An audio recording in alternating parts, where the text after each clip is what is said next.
welcome, Frederic. I'm so happy that you are here. Everybody, good afternoon. I hope you had a good time either in one of the breakout sessions or got to catch up on a lunchtime walk or anything like that. I want to welcome Frederic Scheer with Alercell here. Incredible company based here again in Bozeman, Montana, doing some important work in really cancer diagnostics. I was so happy to meet him again at Innovate Boise. But I told him when I met him actually in person that for the last 3 years, I think I've had multiple people have said, "Have you talked with Frederic? Have you met Frederic?" So happy that we finally have. And thank you so much for agreeing to share some of your technology and your founder's journey here today, Frederic. All right. Well, thank you, Anne, and it's very nice joining you and joining the group this afternoon. So I'm very happy that you gave me the opportunity of doing this. And let's jump in. So let me start in sharing my screen.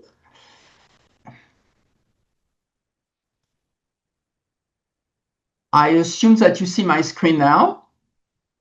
We can. Yes. Thank you very much. All right. Perfect. So I work in cancer, and you asked me to talk about my journey. So I will start with my journey and then explain you a little bit why cancer is both a curse and also an opportunity. So behind every discovery, every patent, every algorithm in my work, there is one simple truth. This is about saving lives, starting with the one closest to me.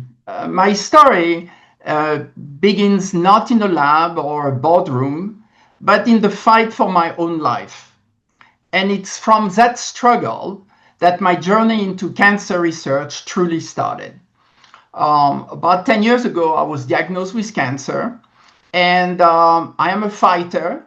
I fought it, and I win. But I went through so much pain that I realized that we need to do something better. Here we are in 2025. We're talking about sending again people to the moon next year and people to Mars. But at the same time, cancer remained a major issue in our country. We need to figure out a solution.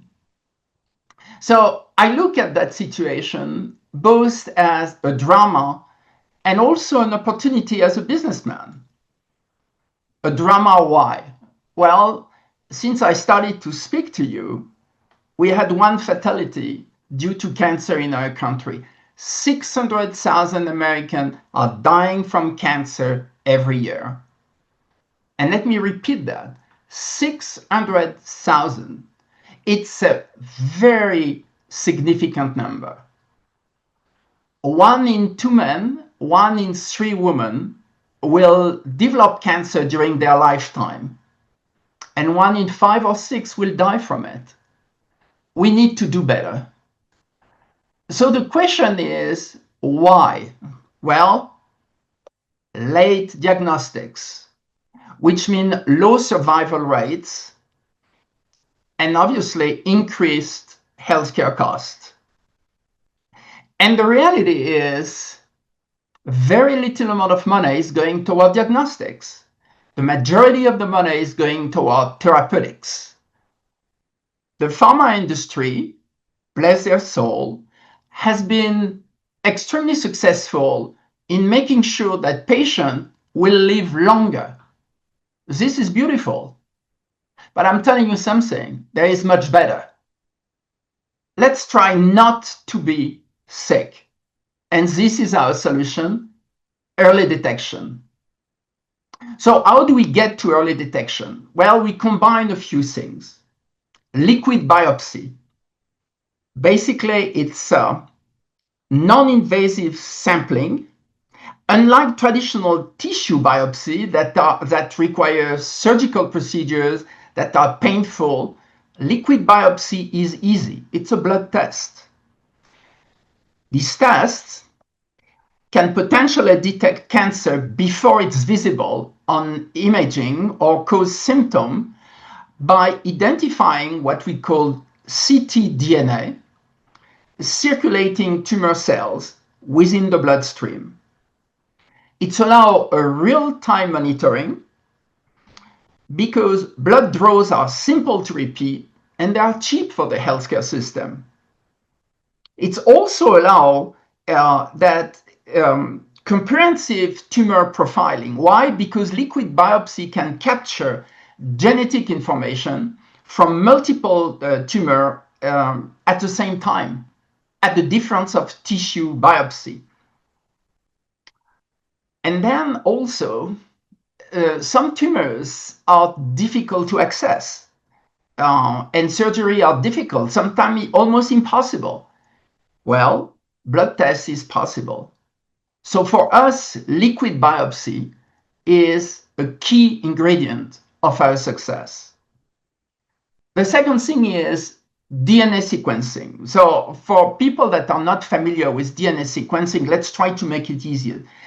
DNA sequences is a process of determining the exact order of nucleotide in a DNA molecule.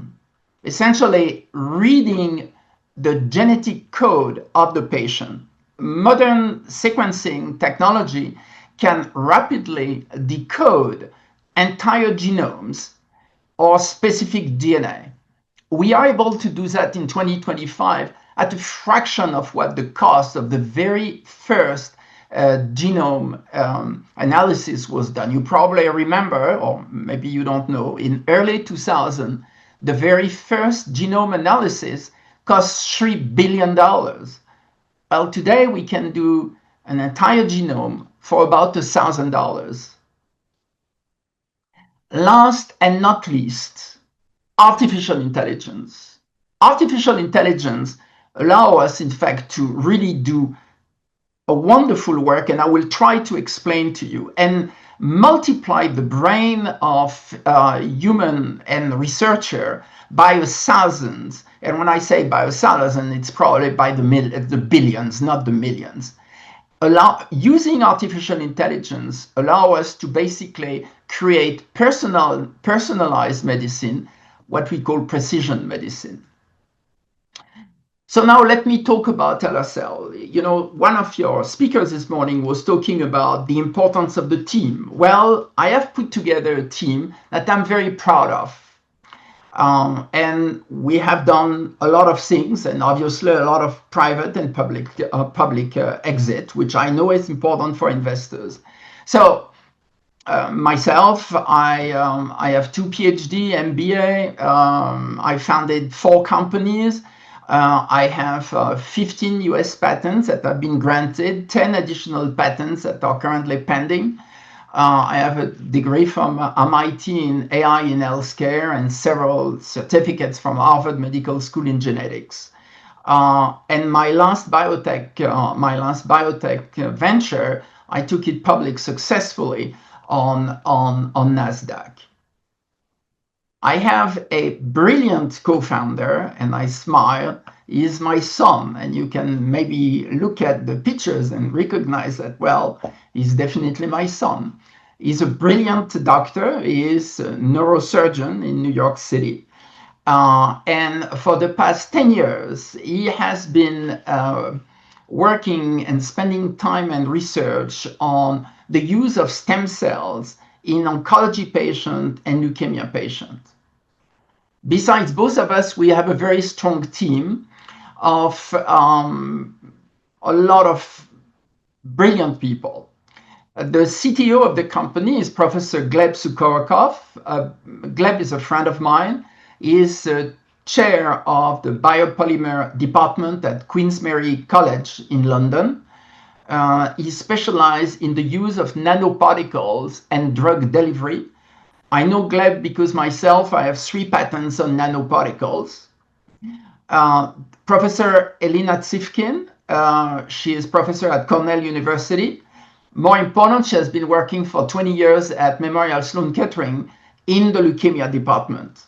I will mention Michael Okada, CPA. He is the CFO of the company. Michael was the CFO of my previous company when we took the company public. I asked him, in fact, to participate. And then the last one that I want to mention is Donna Mendez. Donna was the very first cardiovascular surgeon from Black ethnicity, and she was induced by President Clinton in Library of Congress. So a team of brilliant minds, and there is a lot of additional people that are part of the team. And you should know that all of us are volunteering our time, in fact, to create that company because we truly believe that we can change the way things are happening in cancer. So let's talk about the market size. Well, since 2000, we have seen almost an explosion and an exponential growth of the number of genetic tests being done. Matter of fact, there is about 10 million annual testing just in leukemia and lung cancer in the USA alone. The FDA estimates that the number of tests will continue to grow in the years to come. The market by itself is quite significant. We're looking at about $12 billion by year 2030, with a compound annual growth rate of about 7% a year. The serviceable addressable market for what we have created here is about $3.2 billion, which clearly for a small Bozeman company is quite significant, obviously. The competition, because very often people are telling me, well, what you're doing is interesting, but you're not the only one. No, we are not the only one. And here I put only 3 companies. I could put 3,000 companies. Everybody is saying that they are interested in diagnostics. But the reality is you have a handful of companies that are working onto it. The largest one is a company called Grail, that you may have heard of, that was acquired by Illumina a few years ago, and then the company went public and so on. Grail is launching a new trend, and their trend is to go toward multiple cancers. They have one test called the Gallery test, and the Gallery test is testing up to 51 cancer at a time. At Alercell, we have a completely different approach, almost the reverse. Why? When Grail is running the Gallery test, they are able basically to provide a result that have a very low level of specificity and sensitivity, depending on the cancer, anywhere from 10 to 55%. At Alercell, we deliver tests that are going to give sensitivity and specificity in the mid 90%. Why is it important? It's important because we're talking life and death. And when you talk life and death, and you go to your clinician, you go to your doctors, the doctors want to make sure that the results that he's getting is proper and correct. Therefore, our approach has been to say, let's concentrate on leukemia and non-small cell lung cancer and come up, in fact, with results that will be extremely reliable. And eventually after that, we will expand, in fact, our platform. So our business model is fairly simple, from B2B to SaaS. B2B, providing direct diagnostic services through a CLIA certified laboratory, LDT, which is the way to allow us to go to market immediately without the heaviness of FDA requirements. And I will talk about it in a few minutes. Then we expect to go by year 2029 to a licensing, basically a SaaS, a licensing access to the deep leukemic cloud platforms that I will explain in a few minutes. So direct selling, what does that mean? That means basically serving cancer center. When we sign a cancer center, we're expecting a recurring revenue of about $300,000 per center per year. It's direct billing. We use existing CPT code, and we expect to sign 2 to 3 cancer centers in 25 and growing, definitely going further. In terms of licensing, we expect that we will license access to the Deep Leukemia Cloud platform to several cancer centers and hematologists. You need to know that in the United States, there is 13,000 hematologists. So clearly a way for us to be able to grow the company. There is another aspect to it, which I think is important, that I will talk to you in a few minutes, which is the fact that because we're giving access to a cloud, that means that if you live in New York City or you live in Bozeman, there is no more difference, and therefore you can access the type of technology that only the Mayo Clinic or the Memorial Sloan Kettering patient will be able, in fact, to access to. In terms of IP, you should know that we have developed about 10 patents internally. Those patents are primarily covering both the molecular aspect of what we are doing, and at the same time, we are covering the artificial intelligence architecture of our work. We have done plenty of trademarks. We are licensing some technology on biomarkers. We have several of those, and but to be very frank with you, we are primarily proud of the work that we are currently developing in-house. So let me talk about our technology, and I hope that I will not be too bothering you because it's a little bit complex. So I will put it in two buckets. The first bucket are two existing tests, respectively called LENA Q51 and LENA S1. So LENA Q51 is a test specialized in leukemia, allowing us to, and allowing a clinician to know if their patient has been and has fusion or mutation of one of the 205 genes that are associated with leukemia. It's a remarkable, in fact, test. Why? Because we developed that test in conjunction with a large partner, and the test obviously was done on NGS, next generation sequencing, and so on, but we have transformed it in such a point that the test can be run on a traditional PCR machine. PCR machine, just in case you don't remember, are those big machines that they were using during COVID, which means, in other words, that every single hospital in our country and almost around the world have a PCR machine. Our tests are RUOs and sold via LDT pathway, as I mentioned earlier. There was a decision from the court system on March 31st, 2025, by which RUO products, RUO tests, are managed by the CLIA administration and therefore not the FDA. This is a wonderful decision because it allows for a smaller company like us to basically put our product into the market. The second test that we're very proud of is LENA S1. So LENA S1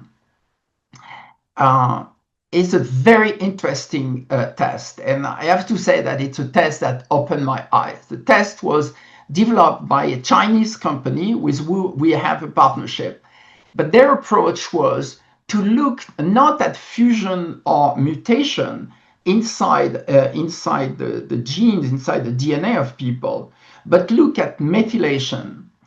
Well, just to try to make it a little simple for you, a methylation, it's like a dimmer. You have a switch, you switch for power, you switch on and switch off.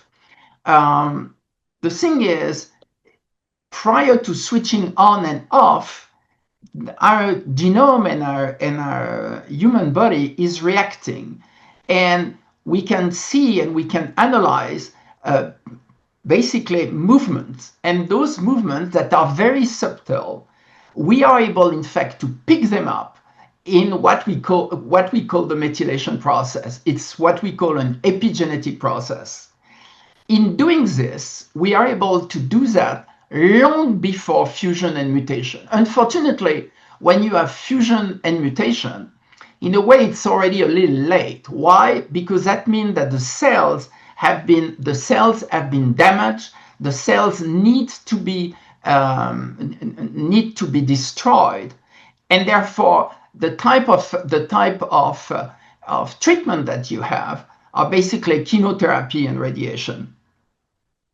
Well, with methylation is a reversible event, which means, in other words, that we can intervene and reverse the process, which means, in other words, that in a perfect world, we will prevent the people to be sick.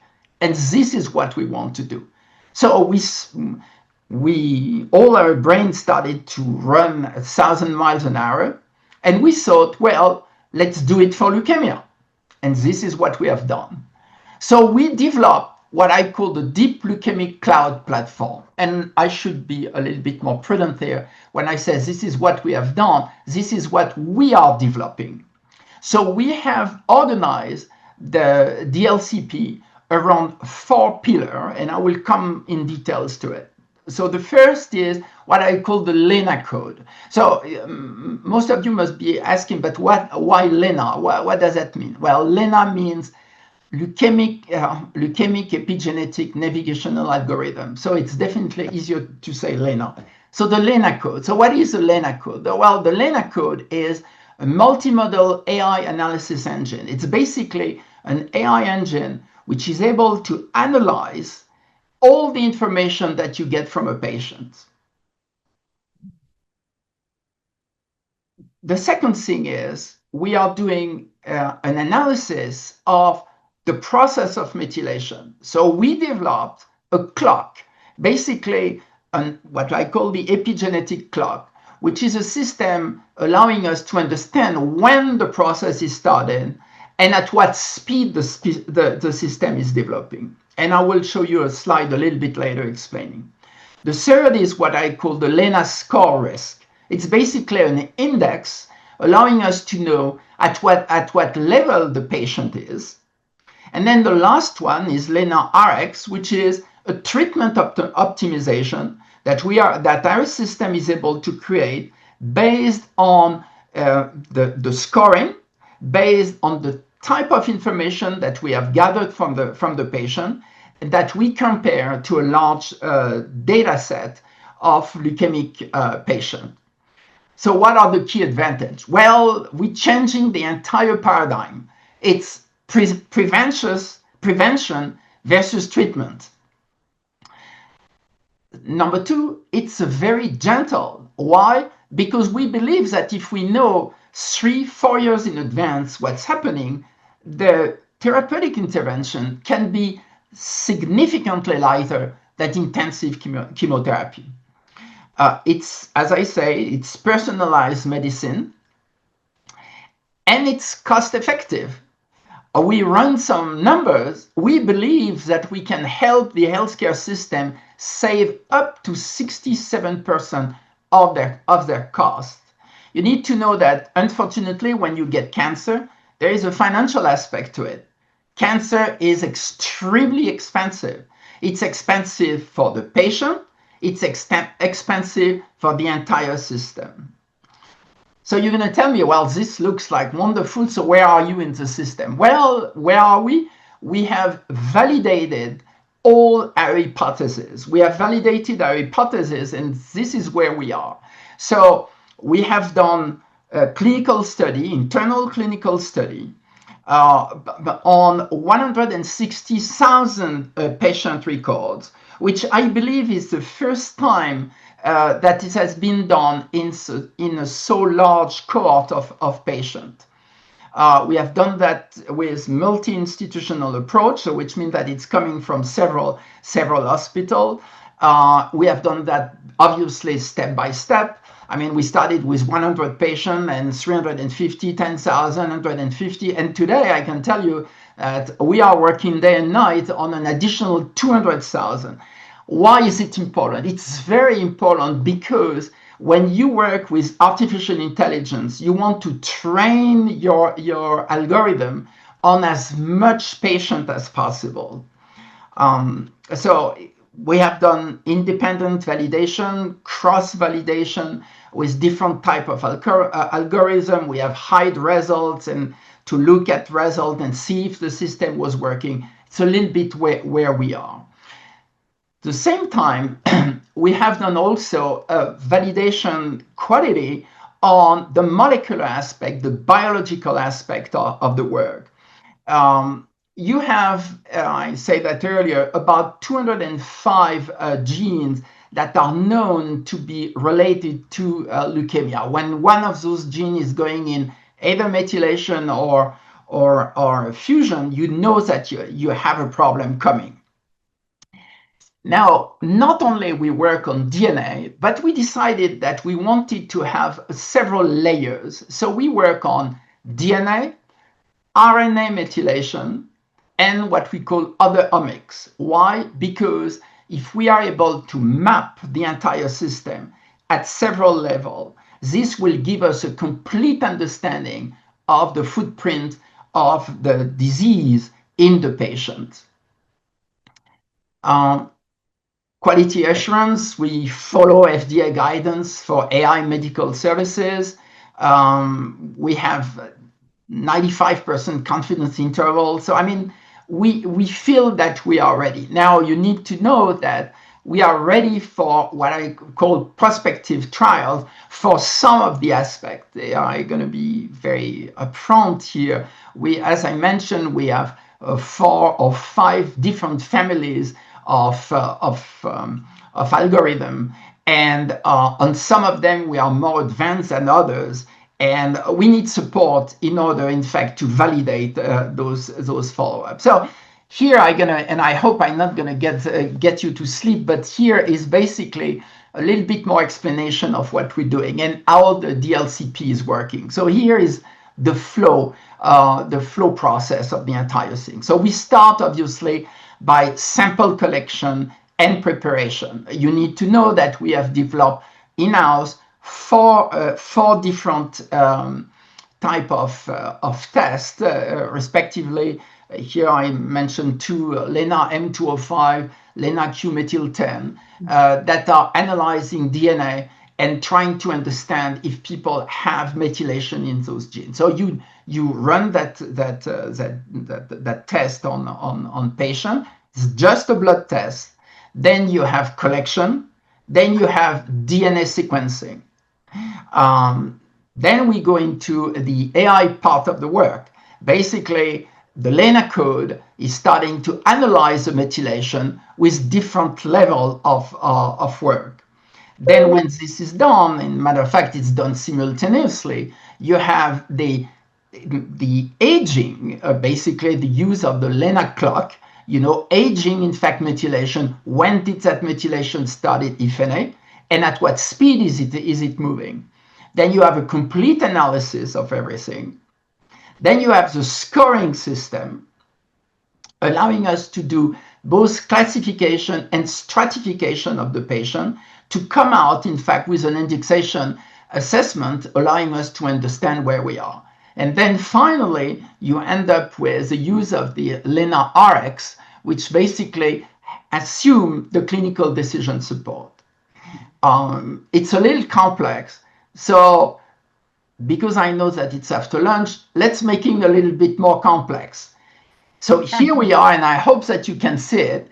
This is just the 14 steps of one of the phase, which is what I call the epigenetic clock. So again, you have all those 14 steps. We go from sample collection, extraction and processing, sequencing, quality control. We extract up to 215 CPG sites, which are very specific sites inside the genes. And then you have vectorization. Then the whole AI process is working through weight matrix, aging, we create what we call the drift age calculation or EDU calculation. Then you have the primary output, a kinetic modeling, and then finally you have temporal parameters. This is extremely complex. It's more complex than my brain can do, and therefore we use artificial intelligence. So and I want to give you a couple of numbers here that are going to make you think. The first is you need to know that to do all those 14 steps, there is 12 billion mathematical operations that are done per sample. The LENA code, which is another part, it's not the epigenetic clock. The LENA code, which is the very first step, which is a multimodal analysis, is even more complex. It's 150 billion operations. Those numbers are staggering. And those numbers are basically telling us that artificial intelligence is changing completely the way, in fact, we look at leukemia and we look at cancer. As I mentioned before, the market opportunity is gigantic. We're looking at about $25 billion for global leukemia therapeutics by the end of this decade. The market is about 3.2 billion. The market drivers are aging population, the demand for precision medicine. We know that today AI in healthcare is about $45 billion and growing by the day. We believe at Alercell that we have a competitive advantage. Why? Because we have done already part of the validation process. We are the first mover in what I call the pre-symptomatic leukemia detection. And therefore, we believe that we have something which is very strong. Now, beside the number that obviously are important for investors and venture capital and SBIR and so on, you need to realize that there is lives behind it. And I wanted to mention a couple of things. Leukemia is unfortunately a disease that go after very young population, age 2 to 18, and then a second type of population, 65 and older. At 65 and older, the mortality rate is extremely high. We're talking 90% plus. In the young age, the mortality rate is much lower. It's the reverse. It's about 10 to 12%. Still too many because one life is enough. But when you have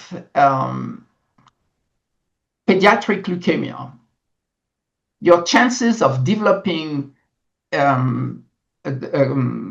chronic health condition is extremely high. Matter of fact, 75%, 74% of survivors have a chronic health condition. 43% end up with a second cancer, and 27% have multiple conditions. We have those numbers. Those numbers were done by the New England Journal of Medicine on an analysis which was done between 1996 and year 2000. We know that there was a kind of additional article done in 2024 showing that the number are maybe a little bit better now because we have new technologies such as immunotherapy. However, numbers are still staggering.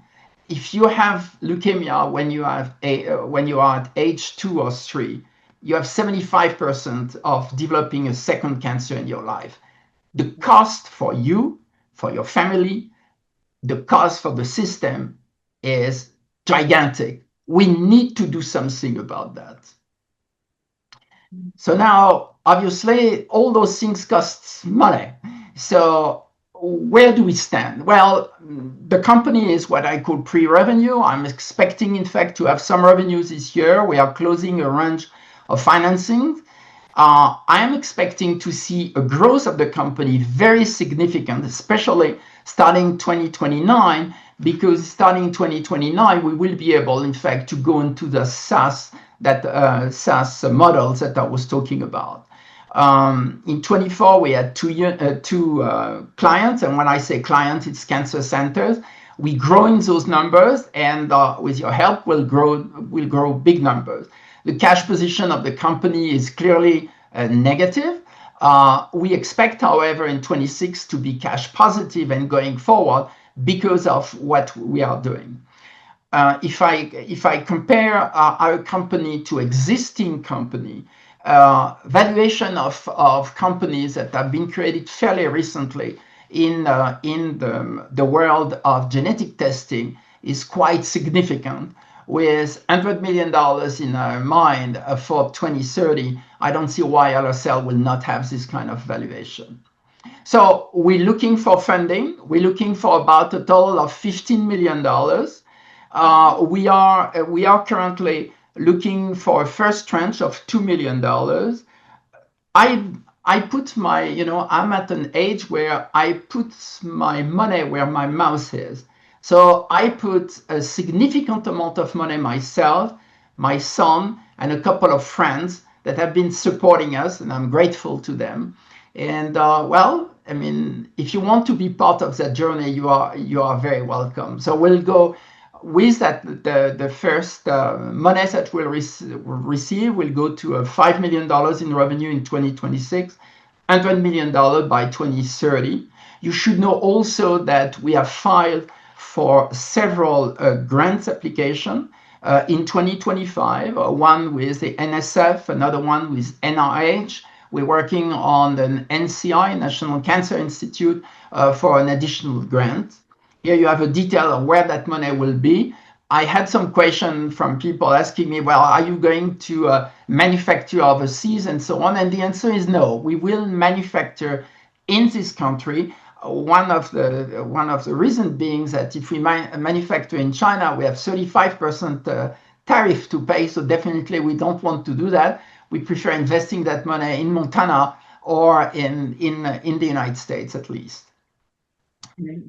So in conclusion, I will say, why invest in Alercell now? Well, there is plenty of reason. Unmatched precision in what we are doing, a massive market opportunity, a licensing model allowing us, in fact, to grow the company, a proven team with IP, with people putting their money where their mouth is, and people that have the experience of doing it and will do it again, in fact, in the years to come.